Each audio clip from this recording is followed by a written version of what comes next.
Buenos días, soy Andrés Egea y en esta ocasión vamos a ver un vídeo cómo crear preguntas de ensayo en nuestro banco de preguntas del aula virtual de Murcia Educa. Este tipo de preguntas las vamos a plantear cuando queramos que el alumno nos responda en un párrafo, o que nos responda en un párrafo y nos adjunte algún fichero, alguna fotografía de algún ejercicio que haya hecho en su libreta, pero siempre que sea una respuesta corta de un párrafo, 7 líneas, 8 líneas, así.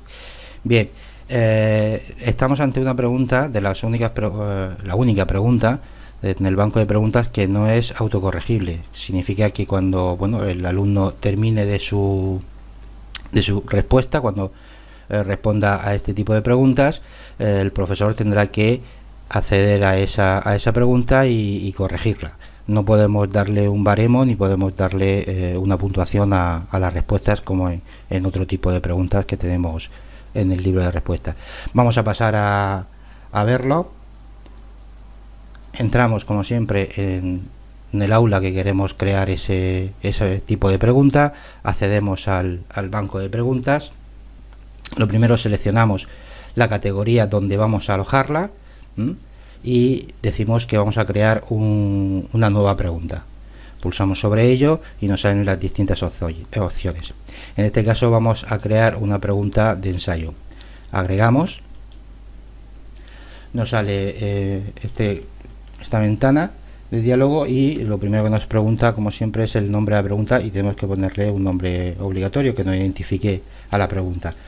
Para continuar con la misma nomenclatura, pues vamos a poner tema 1, primera pregunta de ensayo,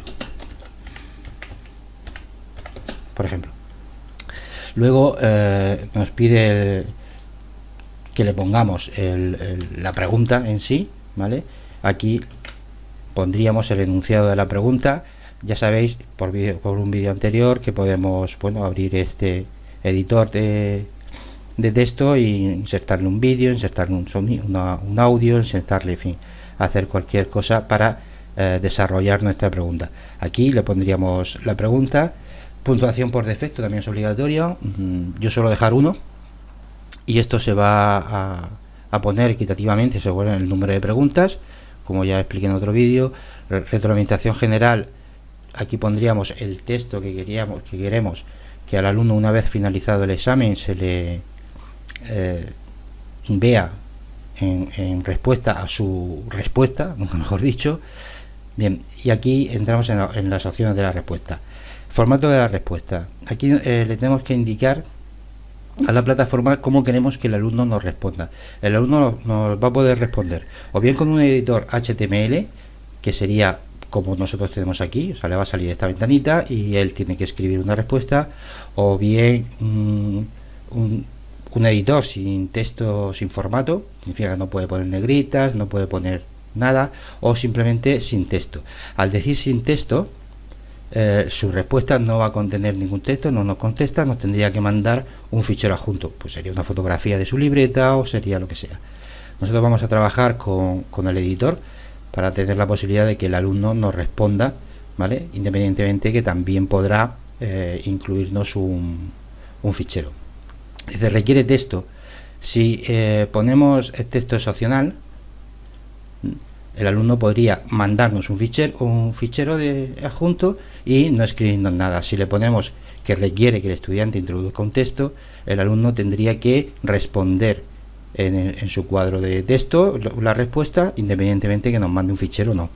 Si no responde en el cuadro de texto y tenemos esta opción marcada, entonces sí que sería autocorregible la pregunta. Moodle la daría como 0. ¿Vale? Así que la puntuaría al requerir texto y no incluir ningún texto, sí que la daría como si no hubiera contestado. Bien, vamos a dejar aquí que requiere que el estudiante introduzca texto. Luego nos habla del tamaño de la caja. El tamaño de la caja es el tamaño de líneas, ¿vale?, que va a tener su respuesta. Podemos ponerle 15, o sea, cómo va a presentárselo. Podemos poner 15 o podemos ponerle más. Independientemente, si le ponemos 15, no significa que solo vaya a poder escribir 15 líneas, sino va a poder escribir las que sea, pero en la ventana va a ser un tamaño de 15 líneas.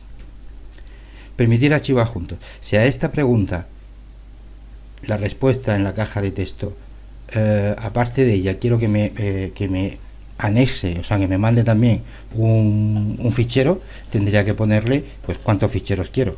Puede ser sin límite, o puede ser, por ejemplo, vamos a poner un fichero, ¿vale? Me tiene que adjuntar un fichero.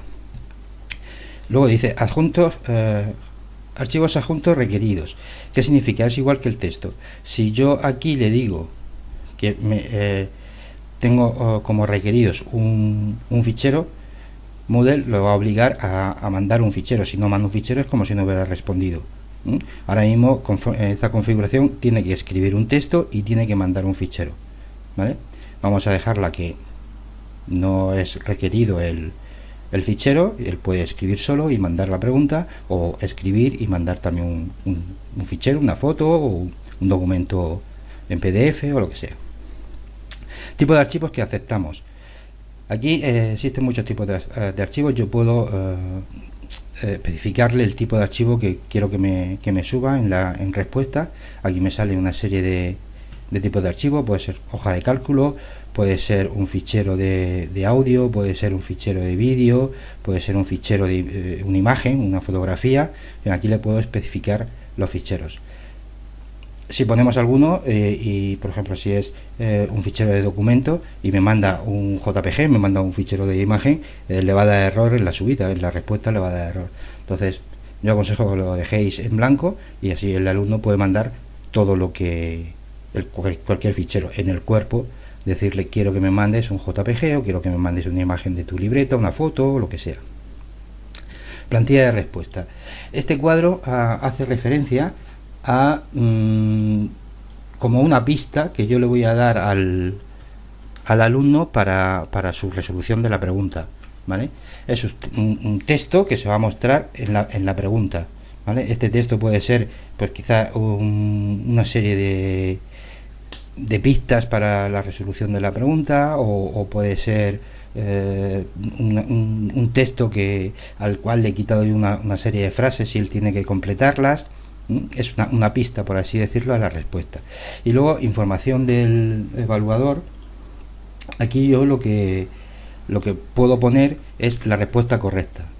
La respuesta correcta a este plantilla de respuestas sí le va a salir al alumno cuando se le esté preguntando, y esta sería oculta para el alumno. Esto nos va a aparecer a nosotros cuando vayamos a corregir el examen. Nos aparece la información para el evaluador. Aquí podéis ponerle pues la respuesta correcta para ver qué puntuáis, o simplemente criterios de calificación. Si me ha hablado en este punto, en esta pregunta me ha hablado esto, le doy un 30% de la pregunta. Si me ha hablado, en fin, unos criterios para ayuda para la corrección del examen. Y ya está. Y luego marca, como siempre, la etiqueta. Si queremos etiquetar las preguntas, vamos a guardar cambios. No me dejo nada por poner. Vamos a guardar cambios y vemos cómo sería la pregunta. Como veis, ya me pone el icono de que es ensayo. Vamos a previsualizarla, y de este estilo sería la pregunta. Aquí estaría el enunciado, aquí el texto introductorio que nosotros lo hemos puesto como pista, ¿vale? Y el alumno, pues nada, ya tendría que poner la respuesta o lo que quisiera en este cuadro. Este cuadro de 15 líneas que lo hemos puesto por defecto, pero bueno, podría poner todo lo que quisiera. Como le hemos dicho que también puede mandar un archivo adjunto, bueno, pues aquí el alumno añadiría un archivo, se lo busca, una imagen que él haya hecho, una foto de su libreta, y la adjunta aquí como respuesta a la pregunta. Terminado su respuesta, envía y termina, y a nosotros nos vendría la respuesta del alumno tal cual la haya realizado. Ya vimos en un vídeo anterior cómo corregir todas estas preguntas de ensayo, que teníamos dos modos: o corregirlas manualmente de todos los alumnos la primera, de todos los alumnos la segunda, o corregir un alumno a todas sus preguntas. Bueno, pues esto es todo lo que quería contaros en este vídeo. Espero que sea de vuestra utilidad y nos vemos en el próximo vídeo.